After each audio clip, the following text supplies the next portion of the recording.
Hello, and welcome to Basement Movie Room. Yes.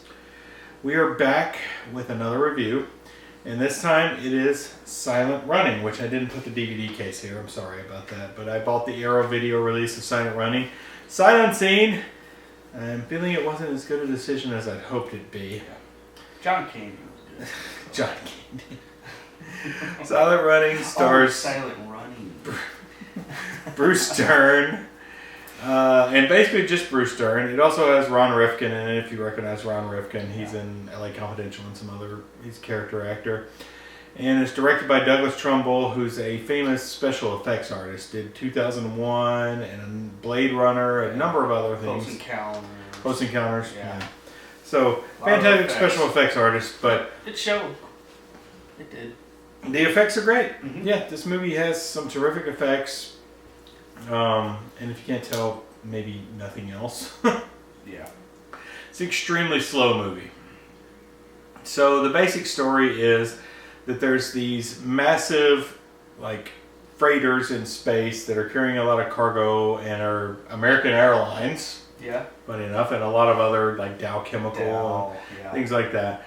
And they're growing vegetation in these large domes. Like, it looks like 3 domes per ship, and there's like a few ships.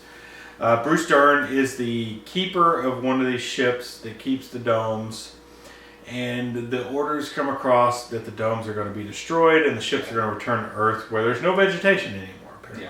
Yeah, and it's a balmy 75 degrees. Yeah, it's 75 degrees everywhere on Earth, which no sounds crime, fantastic. No crime. Earth is pretty much a utopia. Yeah, we're looking at like Star Trek type stuff here. Yeah, you know, like Genesis. Yeah. Yeah. So Dern is not fond of this decision and decides to essentially kill the 3 other crewmates on this and take over one of the domes and keep the vegetation alive with the robots that are on the ship, which are 1, 2, and 3, which he later names Huey, Dewey, and Louis posthumously, because Louis dies. Yeah. Louis, one of the robots, gets killed. So essentially that happens. He kills one guy by strangling him to death with a shovel very quickly. It was too quick. Yeah. And he gets injured in the leg, and he kills the other 2 by blowing them up with one of the domes. Yeah. And that's Ron Rifkin's death there. So he just floats through space trying to maintain these plants and talking with robots only, and kind of, I think he's losing his mind, ultimately. He's 100%. Kind of losing his mind. And he discovers that the plants aren't surviving and that it's probably because of lack of sunlight. And that's pretty much it. That's the movie. There's not much to it. It's slow. It put me to sleep a couple of times, or like 8 times, honestly. There's not much to the movie. No. It's kind of, you know, Bruce Dern's good in it. I'm not going to lie. Bruce Dern is pretty darn good in it. And the effects are good. It's very easily models. I mean, you can tell it's a bunch of models, which is, they're great. They're terrific models. The robot work is great. I think that's, you know, common heavy influence of 2001. Oh yeah, 2001 for sure. Yeah. Just the models, and even though the robots not as cynical, but they did have a little bit of an edge to them. Like there was a part during that movie that we thought the robots were going to turn on. Yeah, we thought the robots were going to kill Bruce Dern at some point.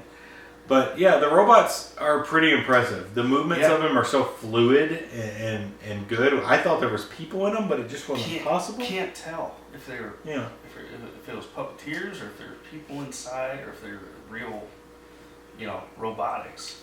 You know. Yeah. Because we did see a cord attached. Yeah. At one point. And at the end, I think there was an indication that they were probably puppets. Ultimately. Yeah, it could have been a combination of things. Yeah, it was pretty impressive. Yeah. But overall, I mean, the movie's real slow. Yeah. It's not anything that I think you have to watch. It's slow. It's plotting. There's not much to the plot. It's just boring, to be honest. It's boring. It plays to the environmentalists. Yeah, environmentalists for sure. So, 70s hippie type, you know, music is kind of like a Joan Baez sang all the music in the movie. Right. So it was very, very 70s. Yeah. Very 70s. And I'm not going to say that Bruce Dern wasn't good in it, because he was. Yeah. And all the actors, all four of them, are good in it, but there's just not much to the movie. Just not much at all. Not a lot to hang on to. Nothing spectacular about the script. Bruce Dern kind of going crazy is good, but it's not entertaining. Cared more about the robots. Yeah. Than the main character. Yeah. So. Oh, Huey, Dewey, and rest in peace, Louie.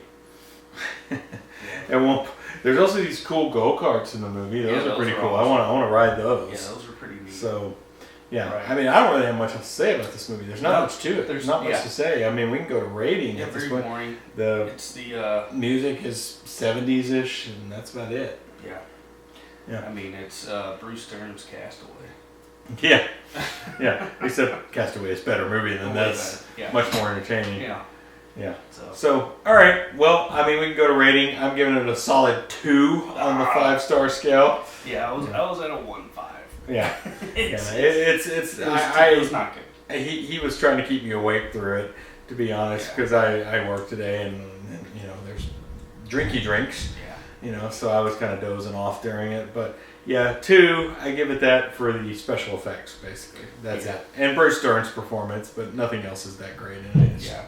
It's not anything spectacular. Yeah, nothing made me excited about this movie whatsoever, except the robots. Yeah.